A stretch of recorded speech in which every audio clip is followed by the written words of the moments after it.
भारत की बात के YouTube चैनल पे मैं एडवोकेट सिद्धार्थ राणा आपका स्वागत करता हूं। दोस्तों, आजकल अलग अलग विपक्षी दल, जितनी भी पॉलिटिकल पार्टियां भारत में उपस्थित हैं, उनमें से ज्यादातर इकट्ठा होने की कोशिश में, एक विपक्षी एकता का ऐसा एक दृश्य दिखाने की कोशिश में है कि भाई भारतवर्ष को ये लगने लग जाए कि भाई बीजेपी को अब ये दल मिलके हराने वाले हैं।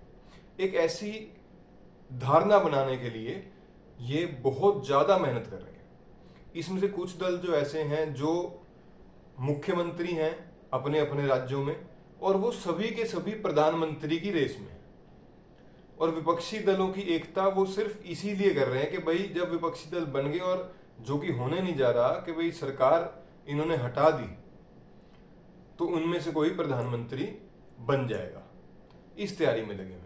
चाहे वो बिहार के मुख्यमंत्री हों, चाहे तेलंगाना के मुख्यमंत्री हों, दिल्ली के मुख्यमंत्री हों, उधर बंगाल की मुख्यमंत्री हों, अलग अलग प्रदेशों के जो मुख्यमंत्री हैं वो इसी कवायद में लगे हैं। और दूसरी तरफ एक परसेप्शन बनाने की तैयारी की जा रही है या परसेप्शन बनाई जा रही है इन्हीं विपक्षी दलों की के द्वारा कि जो भाजपा है वो क्षेत्रीय दलों के खिलाफ है।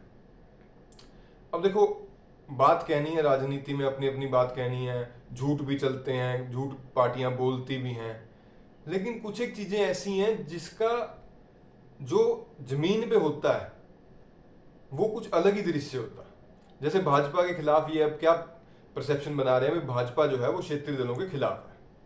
अगर हम थोड़ा सा इसमें हम पीछे जाके देखें तो साथियों, जब अटल जी की सरकार थी, जब अटल जी की सरकार बनाई, एनडीए गवर्नमेंट में नेशनल डेमोक्रेटिक अलायंस, एक ऐसा गठबंधन भारत के इतिहास में जिसको अभी कुछ ही समय में 25 साल पूरे होने वाले हैं।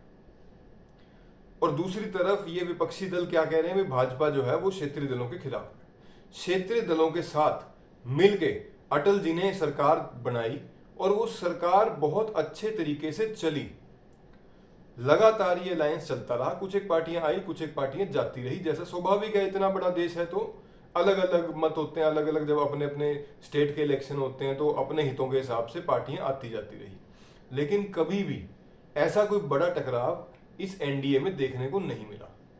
2014 में जब भाजपा ने पूर्ण बहुमत की सरकार बनाई, उसके बाद 2019 में भी जब भाजपा ने पूर्ण बहुमत की सरकार बनाई, दोनों समय जब पार्टी के पास अपनी अतिरिक्त सीटें थी, उसके बावजूद भी एनडीए की भूमिका वही रखेगी, एनडीए को उसी प्रकार से तवज्जो दी गई। ये तो है सच, और विपक्षी पार्टियां इसके विपरीत फैला रही हैं झूठ।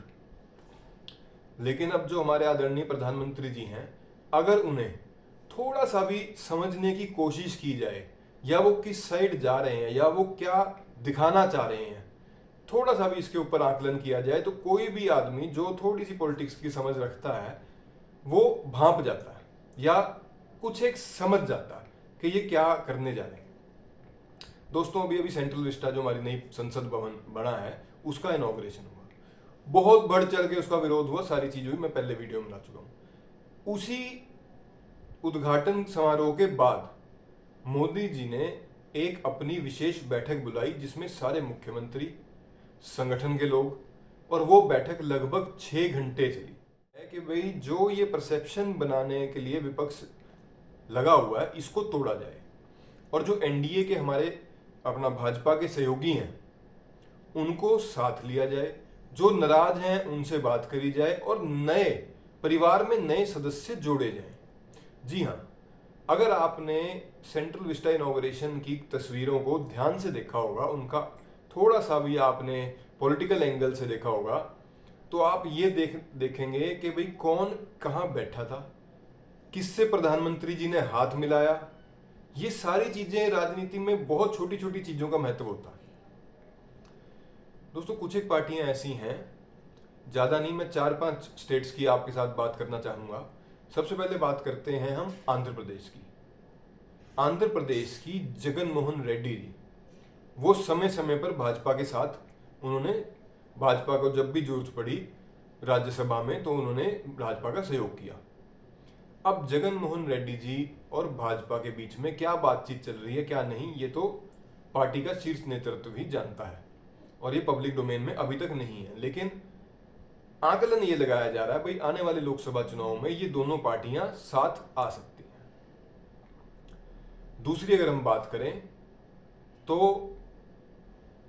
ज्यादा उधर नहीं, हम ओम प्रकाश राजभर जो यूपी से हैं, उपेंद्र कुशवाहा जो बिहार से हैं, चिराग पासवान जो बिहार से हैं, ये वो लोग हैं जो एनडीए के कुछ टाइम पहले तक अलायंस रहे भी, अब दोबारा अलायंस में आने की तैयारी में है, या कहिए औपचारिक घोषणा होनी बाकी है। अब आते हैं पंजाब में। पंजाब में अकाली दल जो पहले बहुत लंबे समय से बीजेपी का, एनडीए का सदस्य रहा है, बीजेपी का सहयोगी रहा है, अभी कुछ तथाकथित किसान आंदोलन के चलते उन्होंने अपनी राह बदल ली थी, लेकिन अब संकेत ये मिल रहे हैं कि पंजाब में अकाली दल और भाजपा इकट्ठे चुनाव लड़ सकती है।